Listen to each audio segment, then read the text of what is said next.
It was hot, so hot. The smut in this gave, their relationship gave, the action, the drama, the violence. Hi friends, it's me again. Long time no see. I know it's been months since I posted my last video. I haven't even been posting my reading wrap-ups for the month, and the only excuse I have is that I was severely depressed. That's not a joke. It was the saddest I've ever been in a long time, and I just didn't feel the motivation to do anything. Reading was hard, going to work was hard, living was hard. Like, it was just a very shitty few months. But last month, November, I actually had a pretty good mental health month. I feel better than I did. Some good things have been happening, and it's been helping the stress kind of ease for me. I kind of wanted to get back to doing what I love doing, which is talking to the internet and my friends. So I don't want to say I'm sorry, because, you know, I can't control my mental health. I really wish I did, because y'all, these past 2.5 months, yeah, it's been fun. So we're gonna do my reading updates from September, October, and November. In those 3 months, I read 23 books, I believe. I've been listening to audiobooks a lot more now. I'm in my Audible era, which is surprising because when I first started, I hated it. There's a lot to talk about today, so we're just gonna jump into it. I am gonna lead this with a quick disclaimer though. Most of these books I don't remember reading. Like, I kind of blacked out reading them.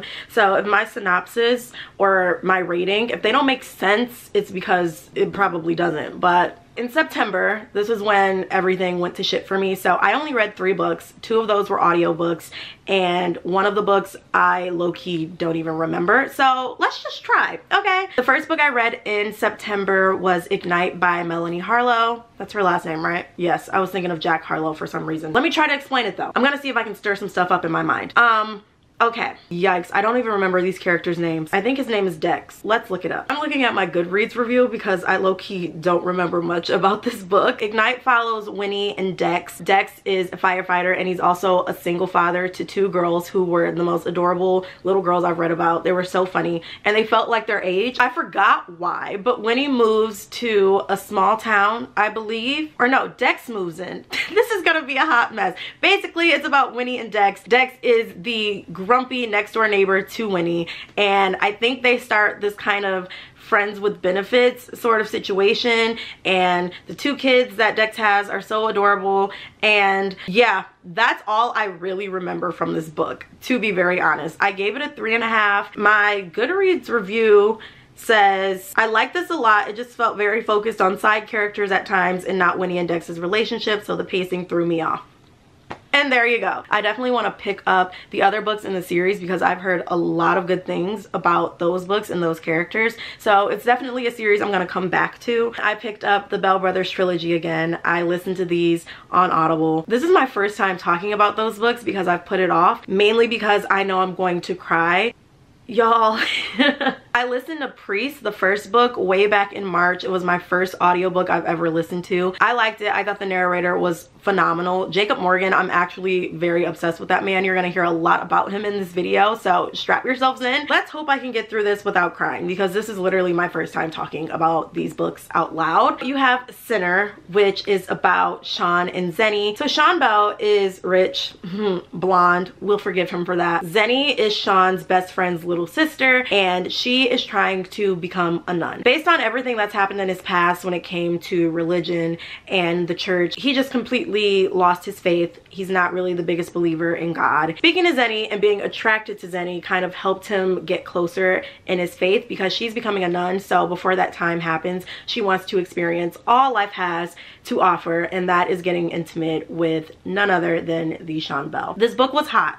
It was very hot. Trigger warnings, because it is very, very taboo. And if you feel weird about religion and sex being kind of talked about in the same vicinity, then I would say be wary of this series as a whole. It does talk about those things a lot, but it's also very healing, I would say, at least for me and my experience with religion and the church and everything. I did not expect to cry reading these or even listening to these, but Jacob Morgan, the narrator for the audiobook, did such a good job conveying the emotions and feelings of these characters. And it's only single POV. It's told directly from Sean. There's so much that happens in this book that helps him get reacquainted with his faith and loving God and loving love again. And it was just the most beautiful thing I've ever read. And this one hurt. Like, it really touched on some things that I didn't even know I needed to heal from. I'm getting teary-eyed just talking about this. I'm not the most articulate person when it comes to talking about my feelings in regards to books. I just cry. I will say this book for me was very needed, very healing. I wish I read it a year ago when I first bought it, and I'm amazed by this. This is honestly one of my favorite things that I've read this year. I gave this 5 stars. I highly recommend listening to the audiobooks for the series because, like I said, Jacob Morgan is magic. If you've been thinking about picking up this series, especially getting to this book, I would say go for it, but just be wary of the triggers and make sure that you are able to handle the contents in this. And after Sinner, I went straight into Saint, which is the next book, and I also listened to this on Audible. It's still narrated by Jacob Morgan. Thank you. This one fucked me up.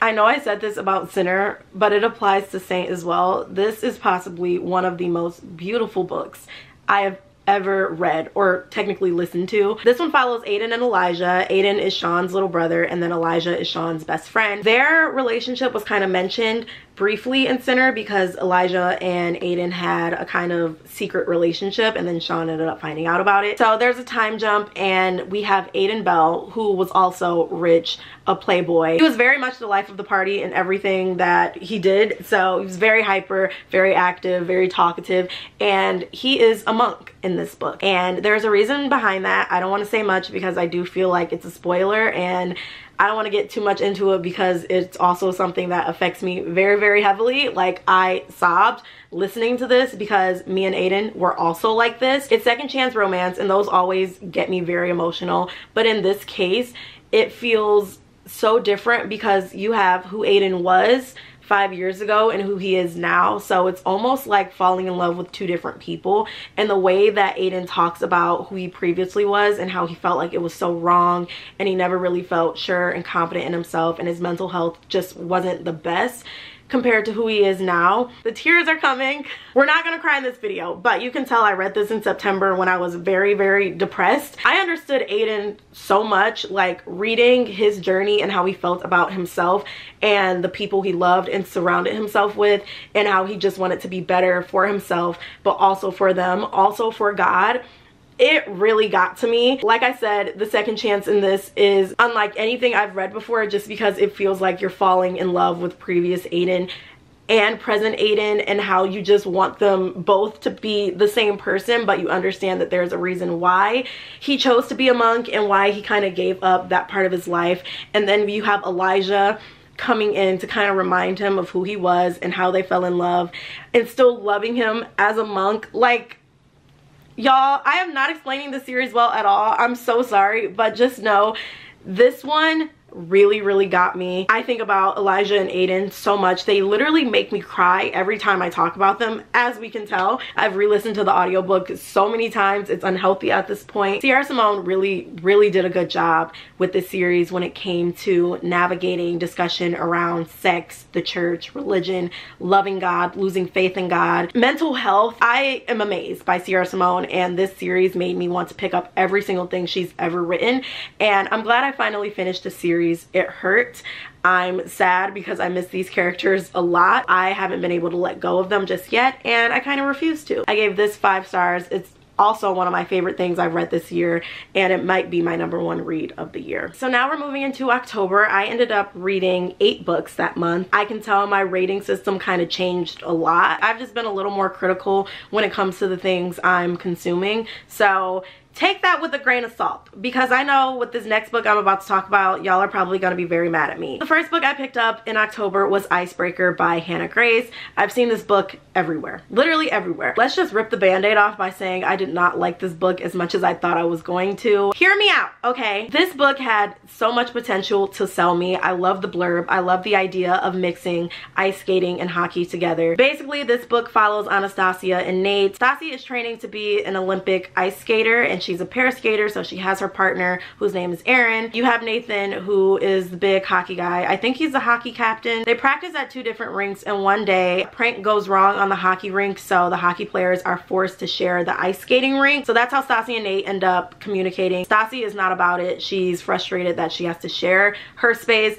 with hockey players, and she is very anti-dating. She just wants to hook up and mind her business, as you should, queen. On the other end, you have something go wrong with Stassi's partner. He gets injured, so Nathan offers himself up to help her practice while her partner is damaged. So this is where this book really lost me, and where I found myself kind of not liking it, because one, the book was extremely long. Okay, it felt like I was reading for years, and the blurb on the back, the whole Nathan helping Stassi out with her ice skating, it was so breezed over. Like a lot of things in this book, it was just constantly chapters and chapters of nothing really. And Nate and Stassi were hooking up, which is fine. This is a very sex positive book, which I appreciate.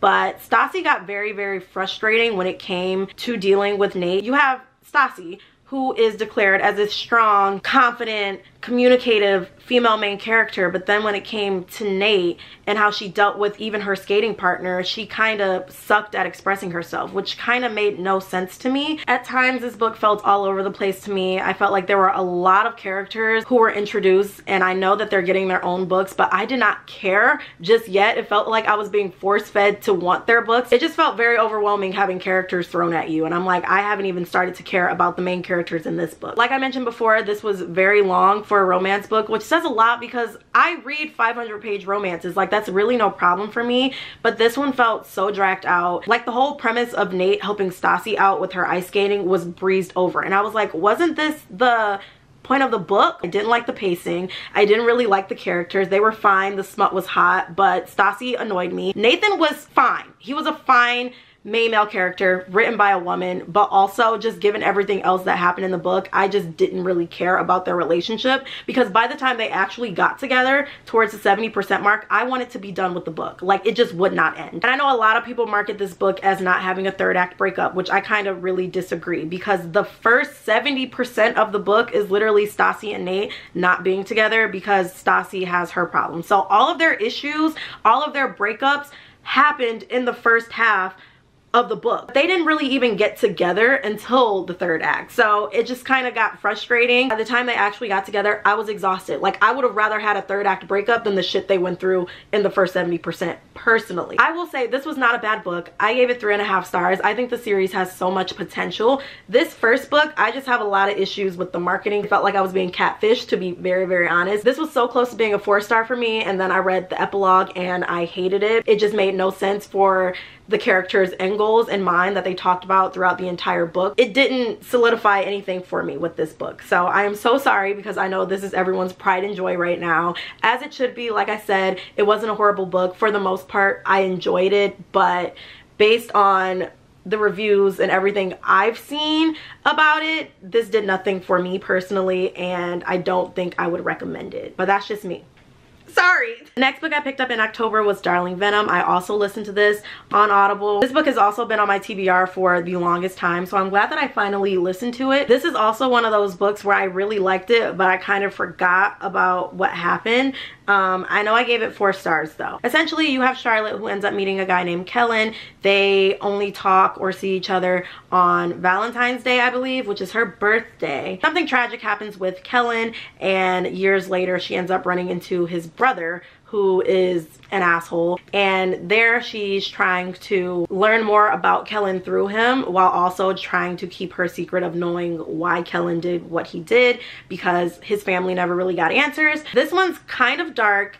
I would say check up trigger warnings for sure. It's not just a cutesy romance. There are a lot of topics surrounding mental health and suicide in this, so just be very wary of that if you're picking up this book. But I do think this was a very compelling story. I really liked Charlotte, and I really liked the relationship she was able to form with Kellen's family. This is a very brief explanation. I probably got it wrong, but it was a 4-star read for me. I would recommend this one. Just be sure to check up trigger warnings, please. The next book I picked up in October was Part of Your World by Abby Jimenez. Say hello to one of my favorite books of all time now.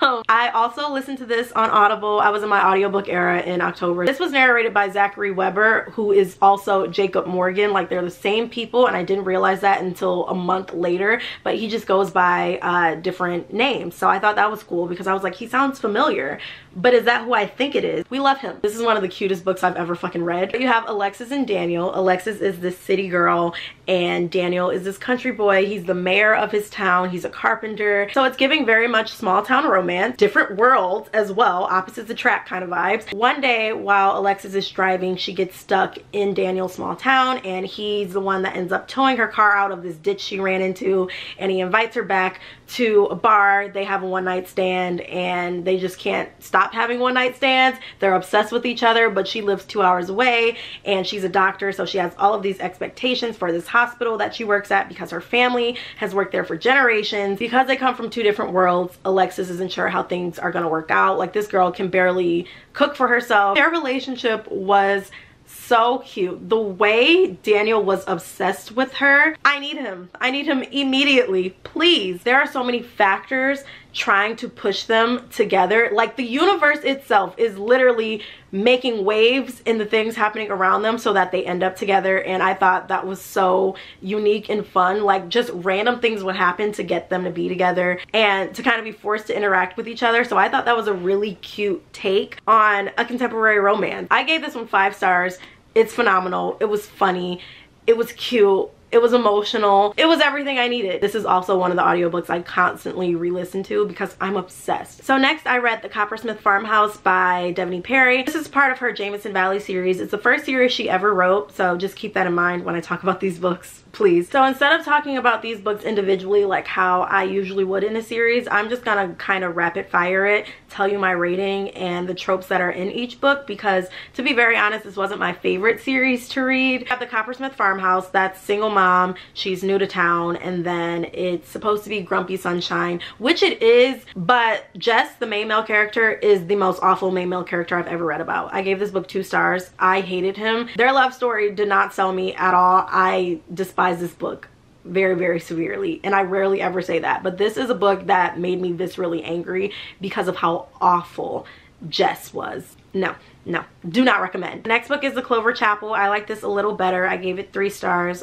There's a Vegas wedding that happens, and then they kind of don't speak to each other for years. So there's a second chance romance being told in that as well. This one was fine. I was kind of bored. I didn't really care about the characters in this one either, but it was a lot better than The Coppersmith Farmhouse. Next is The Lucky Heart. It's also second chance romance. This is another one where I liked it. I think I gave this one 3.5. It started to get me to actually care about the town and the characters, and you really see that found family vibe like happening in this book specifically. I decided to pick up The Outpost, which is the next book. This one is my favorite in the series. There's forced proximity, kind of an opposites attract vibe. The main male character in that is tasked with hiding the main female character because she got herself in the biggest pickle ever, and now she literally is on the run. Definitely recommend that one. I had a lot of fun listening to that. Then the next one is The Bitterroot Inn. I gave this one 3 stars. I was really excited to read this book because of the female main character who's been mentioned since the first book. This one was just kind of okay to me. I wanted a little more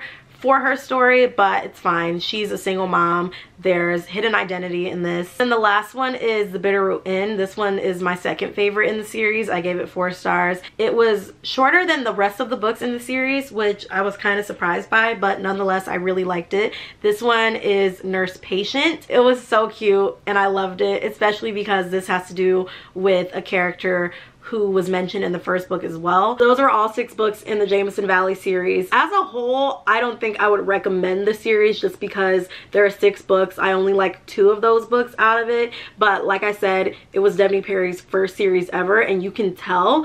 So I tried to cut it a little bit of slack, and I wanted to finish most of the books on her backlist. And I can positively say that she has grown so much as an author, which is phenomenal, and I'm very, very happy. I also read It Starts With Us by Colleen Hoover. I was so excited for this release just because I did like It Ends With Us. It's one of the first books I read. I liked it. I gave it 5 stars. I know there's a lot of controversy around this book. Like, some people hate it, some people love it. I'm one of the people who loved it. I understand where people are coming from because this honestly felt like an extended epilogue dealing with Lily and Atlas, which is kind of all I wanted. I didn't want there to be a lot of drama, a lot of angst. Like, I wanted these two characters together. I wanted them to get their happy ending. I wanted the cutesy moments between them. I wanted to see them relearning each other, and I got that in this book. So for me, it was a very, very good book. Like, I'm so sorry to be the person to say that, but I really did enjoy seeing Lily and Atlas just be Lily and Atlas. Like, that's what sold me. I didn't want much for this book. My expectations were not the highest. For everything that happened in It Ends With Us, I thought this is what needed to happen for Atlas and Lily's story. And I also like that Colleen still touched on the cycle of abuse and still having to deal with your abuser when you have children, because I don't think a lot of people understand that. Like, I've seen so many reviews from people like, well, why is she still talking to Ryle, and why is this happening, blah blah blah blah. And I understand that. Like, I fucking hate Ryle. People have to realize that women who've been in abusive relationships have to go through this every single day, especially when there are children involved. Not a lot of women get happy endings when it comes to dealing with an abusive ex-partner when you have a child with them. It's such a hard cycle to break, and I don't think a lot of people understand that. So seeing how people consume this book and how they express their disdain for Lily for trying to make sure her kid still has a father, it just personally rubbed me the wrong way, because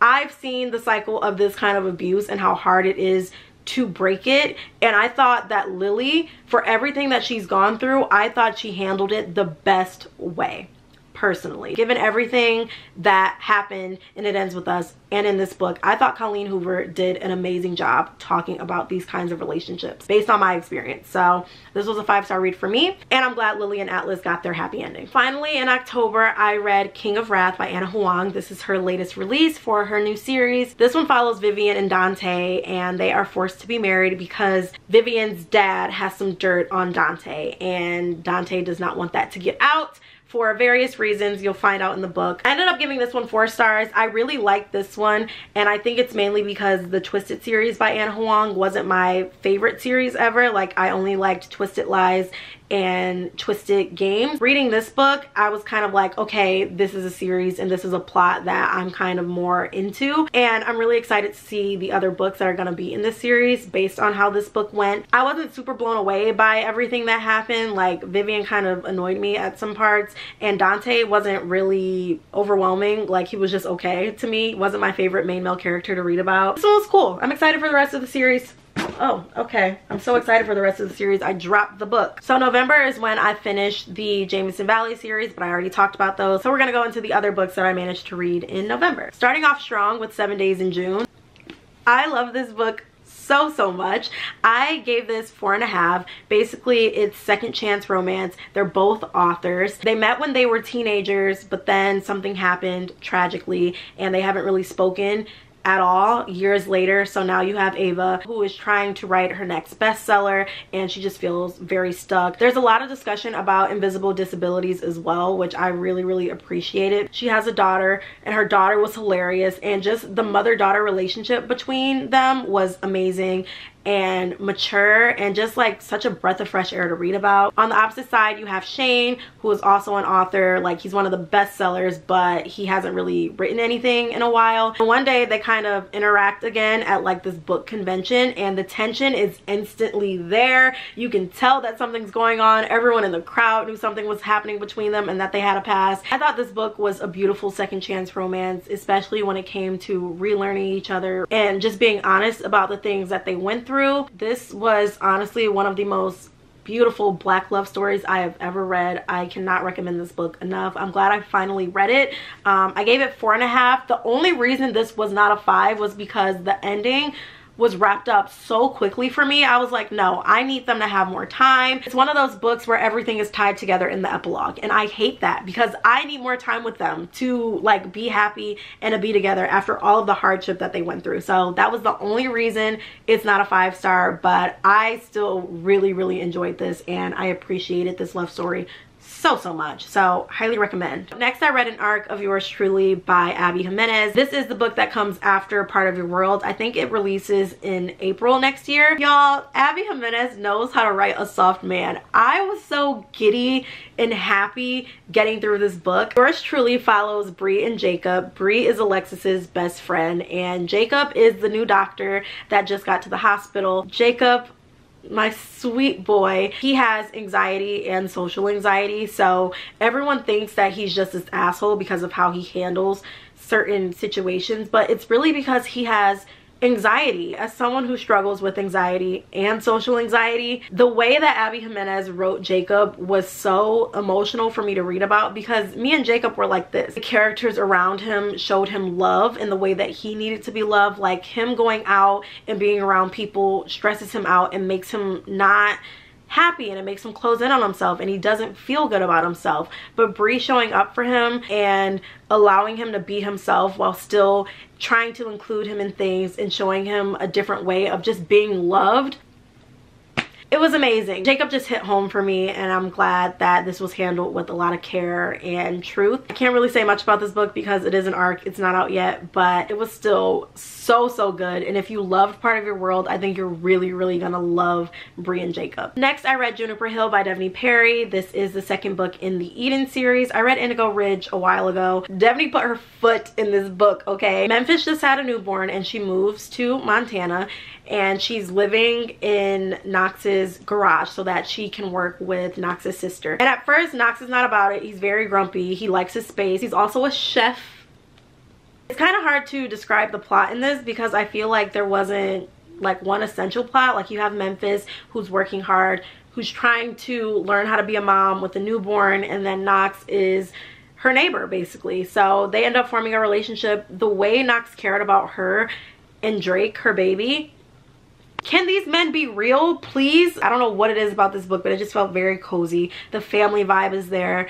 The way that Knox took care of and cared about Memphis. The way that Memphis took care of herself and her baby. It was everything. I cannot recommend this book enough. 5 stars. One of my favorite books this year for sure. Next, I read Heartless by Elsie Silver. This is the book after Flawless. I read Flawless a couple months ago. I really liked that one. I think I gave that one 4 stars. This one lost me, I'm not gonna lie. How Flawless followed Summer and Rhett, this one follows Summer's best friend Willa and Rhett's brother Cade. I was expecting to like this one because Cade is a single dad, and Willa offers to be his babysitter while he's out working and stuff, and there they kind of form a relationship. Willa is this carefree, fun girl, and Cade is more strict, very bossy and kind of grumpy. Their relationship for me just felt kind of flat because while Willa was fun and spontaneous, sometimes she felt like a 12-year-old to me. And mind you, Cade is almost 40, I think. So their relationship was kind of hard for me to like because the age gap in this just felt very apparent. I don't mind age gap. I actually kind of prefer it.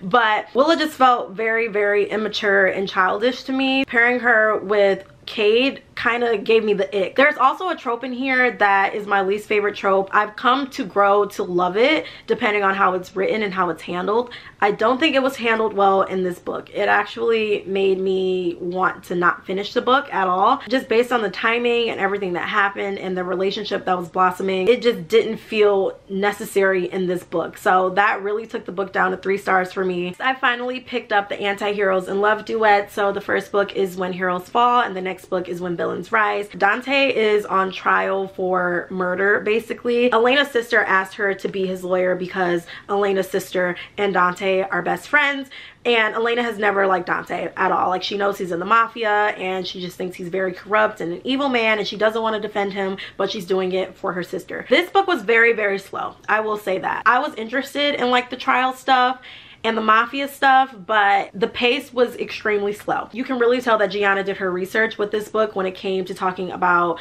lawyers and even the mafia, so I really did appreciate that, and in some areas I was very invested. I gave this one a 4 star. I really liked where it ended up going because I think it led up perfectly to the second book, which is my favorite. This one picked up so fast. Everything was happening at once and I loved it just because this book was so slow, so you really get to see the action, the traveling, the smut, the love between Dante and Elena. It was everything. Elena is such a badass. Like, instantly fell in love with her even more in the second book. And then Dante, the perfect man. Yes, he's a mafia boss. Who cares? This man was so protective, but also so loving. It was almost kind of reverse Grumpy Sunshine, because Elena was the more serious and stoic one, and Dante was just nonchalant about things, even though he's a literal mafia boss. But then seeing him like be a boss, be a capo, it was hot. So hot. The smut in this gave, their relationship gave, the action, the drama, the violence. It was so good. I really, really loved the second book. I gave this one a 4.5. Then I listened to Tattered Stars by Catherine Cowles. This is my first book by this author, and this is also a part of a series that I plan to listen to as audiobooks. You have Everly and Hayes. Everly moves back to her small town. She feels like everyone hates her based on something that happened 15 years ago that has to do with Hayes' family. So once she's back, Hayes is not about it. He's like, hell no. Some of Everly's family is still in that small town as well, and she kind of abandoned them when she left years ago. So she's trying to get reacclimated with them, even though most of her family hates her based on something that she did. There's a lot of drama, a lot of angst, and Hayes is the sheriff in this town, I believe. So he begins to really start caring about Everly once he sees how everyone is treating her, especially her family. And there they are able to start forming a relationship, and it was really cute. This one was a pretty interesting story. I gave it 4 stars. I really liked where the book ended up going. Jacob Morgan is one of the narrators, so you know I was eating that shit up. If you're looking for a new series to start, I've seen a lot of people talk about this one. Small town, so if you're in your small town era like I was, highly recommend trying this one because the first book started off pretty strong for me. Next, I read Sunny Disposition, which is a hockey romance. This one was really short. I think it was only 280 pages. I gave this one 4 stars. I ate it up. I literally read it in one sitting. It was so good. Naomi is a streamer or a gamer. I don't know the lingo behind that, but Finn is a moderator for her stream. So one day they were supposed to meet up in real life and actually meet each other because they knew that they were starting to like each other, right? As Finn is on his way to meet her, he gets into a fight that gives him amnesia, so he doesn't remember much. So after the accident, once he gets his phone back and sees like all the text messages from Naomi, he's very interested in who she was to him, and he ends up rooming with her with some other hockey players as well. So it's very forced proximity. She still doesn't know who he is, but pretty early on in the book he discovers that this is a girl that he was falling in love with. This had the perfect amount of hockey in it, as well as talking about Naomi's streams. So if you need something short and fun, sports romance, I would highly recommend this one because it was so much fun. The side characters were hilarious. I fell in love with them instantly. And the next book is supposed to come out in December actually, so I'm super excited for it because the plot and the premise seems so good and so fun. So I'm excited that I read this. And then I ended November with Make It Sweet. This one's also narrated by Jacob Morgan. We are not surprised. Lucian was a pretty big hockey player, but he ends up getting hurt and he has to retire early. And then Emma is an actress and she ends up getting cut from the show. So to cope with that, she ends up going to this kind of resort just to get away and have a moment for herself, figure out what she's going to do. And that resort is actually Lucian's grandmother, so he's there to kind of work and get himself together. So it's kind of like a safe haven for the mentally damaged who don't know what they want to do in life. I should book a trip. This one was pretty cute because he bakes, like he's actually a really, really good baker. They kind of start this like friends with benefits thing. This one isn't super plot heavy. It's kind of like fun and light. I thought it was really heartwarming to see like these two broken people like come together, talk about their struggles, their mental health, and things that they were just kind of wary about, and fall in love in the process. So really like this one. The narrators did a good job. I gave this one a 4 star. Okay friends, we have made it through the 23 books that I read in the past 3 months. Thank you so much if you made it to this point because I usually don't talk about this many books. Like I am tired from talking about this many books right now, and I'm sorry that my explanations on the plots of these books were not good. I know they weren't good. I literally forgot most of the characters' names from some of these books and series, so thank you for bearing with me if you did. I know I've been so flaky this year with content, but it's been a hard year. Like it's actually been pretty shitty for me. I'm trying to get back into the swing of things, but good things have been happening. I hope to continue making content, and I can't wait to film my December wrap up and my favorite reads of 2022. So just look out for those videos. Thank you guys. I love you so much. And as always, if you like this video, give it a thumbs up. If you like me, please subscribe, and I will see y'all next time.